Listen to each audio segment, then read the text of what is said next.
Doctor مصدق ملک صاحب، doctor نثار جٹ صاحب کا کہنا ہے کہ ٹرمپ پہ بہت زیادہ ہمیں اعتماد نہیں کرنا چاہیے. آپ کا اس کیا رسپانس ہے؟ جی میرا خیال ہے کہ ہم تو جا رہے ہیں اپنا مقدمہ دنیا کے سامنے رکھنے. جہاں تک طاقت کا توازن ہے وہ تو ہم نے درست کر دیا.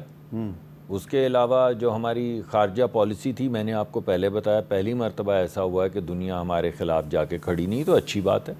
اور ہم وہی مقدمہ جس میں ہمیں اللہ نے پہلے فتح یاب کیا ہے، ڈپلومیٹکلی بھی، جنگی طور پہ بھی، مورلی بھی، میڈیا کی وار میں بھی. اور میں آپ لوگوں کا بڑا شکر گزار ہوں جنہوں نے اتنی رسپانسبل رپورٹنگ کی ہے. تو وہی ہم سچائی لے کر دنیا کے سامنے جا رہے ہیں.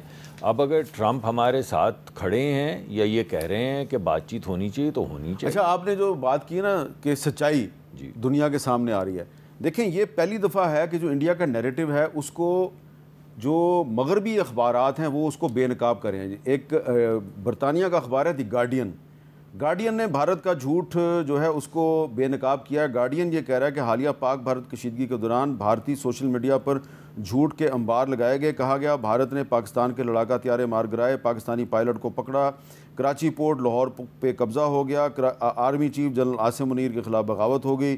یہ دعوے بھی کیے گئے کہ ہم ناشتہ راولپنڈی میں کریں گے، اور یہ تمام دعوے بعد میں جھوٹے اور من گھڑت تھے. صرف سوشل میڈیا پہ نہیں تھے، یہ بھارت کے مین سٹریم میڈیا پہ تھے. برکھا دت جیسی جو جرنلسٹ ہیں وہ کہہ رہی تھیں کہ پاکستان کا پائلٹ ہم نے پکڑ لیا، اور آج تک وہ اس پائلٹ کی نہ تصویر دکھا سکی نہ نام دکھا سکے. تو ڈاکٹر مصدق ملک صاحب، یہ ایک 2022 میں یونائٹڈ نیشنز کی جنرل اسمبلی نے ایک ریزولوشن منظور کیا تھا ڈس انفارمیشن کے خلاف. اس کا نمبر تھا 76/227. اس کی وائلیشن کی ہے انڈیا نے. تو اس پر آپ یونائٹڈ نیشنز میں جائیں گے؟ جی میرے خیال میں ہماری ملاقاتیں تو ہیں. اب آپ نے وہ نمبر بھی بتا دیا ہے تو اب نمبر تو میں نے لکھ لیا آپ کے سامنے، اب تو یہ یاد رہے گا. اور جہاں بیٹھیں گے وہ 76/227 کا ذکر کریں گے. ہو سکتا ہے کوئی اس کا میں ڈرافٹ بھی آپ کو دے دوں گا. جی بڑی مہربانی ہوگی، کیونکہ یہی باتیں ہیں جو کرنے والی ہیں، دکھانے والی ہیں کہ ایک طرف آپ ایک بات کرتے ہیں، دوسری طرف اس کی وائلیشن ہو رہی ہے. مگر دیکھیں یہ یاد رکھے کہ دنیا اس وقت آپ کے ساتھ کھڑی ہے، تو اس دنیا کو آپ کو خلاف کرنے سے کچھ ملے گا نہیں. ایک میری کچھ گزارشات ہیں ڈاکٹر صاحب کے لیے. ڈاکٹر صاحب نے بڑی بھلی بات کی، میرے دل کو بڑی اچھی لگی. مگر جب ڈاکٹر صاحب یہ کہتے ہیں نا کہ اسرائیل سے ڈر ڈر کے، ڈاکٹر صاحب کوئی نہیں ڈرتا. اسرائیل کے سارے ہم نے وہ گرا دیے، ڈرونز بھی گرا دیے، ان کی ٹیکنالوجی کا بھی ستیہ ناش کر دیا. تو کون اسرائیل سے ڈر ڈر کے وہ یہ باتیں کرنے سے ہم ہی کو خفگی ہوتی ہے. جب ہم بیٹھ کے ہم اور آپس کی گفتگو میں کہیں کہ اسرائیل سے، میں سمجھتا ہوں نہ پی ٹی آئی اسرائیل سے ڈرتی ہے، نہ ہم اسرائیل سے ڈرتے ہیں، نہ فوج اسرائیل سے ڈرتی ہے. پاکستان کی کچی کا بچہ بھی جو ہے وہ اسرائیل سے نہیں ڈرتا.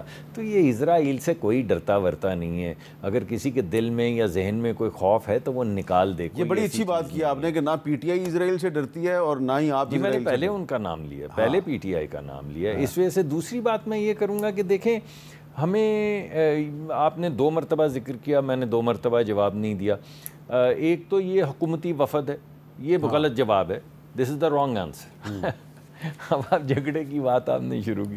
علی ظفر صاحب کو لے کے جائیں گے تو ادھر قیامت برپا ہو جائے گی. ہمارے دوست راجہ صاحب اور دیگر لوگ ناراض ہو جائیں گے. راجہ صاحب کو لے گئے تو گوہر صاحب ناراض ہو جائیں گے. ارے بھائی کوئی 2 لوگ تو آپ کی پارٹی کے ہیں نہیں جو آپس میں ہی بات کر سکیں، تو آپس میں آپ جھگڑ پڑتے ہیں. یعنی ایک طرف رہ جائے گا اسرائیل، ایک طرف رہ جائے گا بھارت. ہماری اپنی گھر کی جنگ ایک شروع ہو جائے گی. وہ شام کو کہے گا یہ اسٹیبلشمنٹ کا ہے، وہ کہے گا یہ اسرائیل کا ہے، وہ کہے گا یہ غدار ہے. تو آپ عمران خان سے پوچھ لیں بھائی کس کو لے کے کچھ اپنا تو تھوڑا گھر سیدھا کر لیں تاکہ کوئی بات کسی سے بھلے. جلدی سے ڈاکٹر صاحب اس کا جواب دے دیں، جلدی سے، میرے پاس ٹائم نہیں ہے، جلدی سے جواب دے دیں. وہ کہہ رہے ہیں کہ ہم اگر عمران خان صاحب سے پوچھ لیں، آپ ہی کی بات کی تائید کرتا ہوں. آپ دعوت تو نہیں دے رہے کہ انہیں لے جائیں ملک سے باہر، جس کا نام ریکمنڈ کریں گے انہیں ساتھ لے جائیں. آپ یہ تو نہیں کہہ رہے کہ عمران خان کو ہی ڈیلیگیشن میں شامل کر کے ساتھ لے جائیں. کہ عمران خان صاحب کو باہر لے جائیں. یہ بھی کہیں ایسے اڑتے پڑتے میں سنائی دی آپ کے دوستوں نے. خان صاحب نے جانا ہوتا تو پلیٹلیٹس اس طرح نیچے اترتے ہیں. میں نے تو مذاق میں خان صاحب کے لیے کوئی بڑی بات نہیں تھی. جانا ہوتا تو پلیٹلیٹس. بہت بہت شکریہ،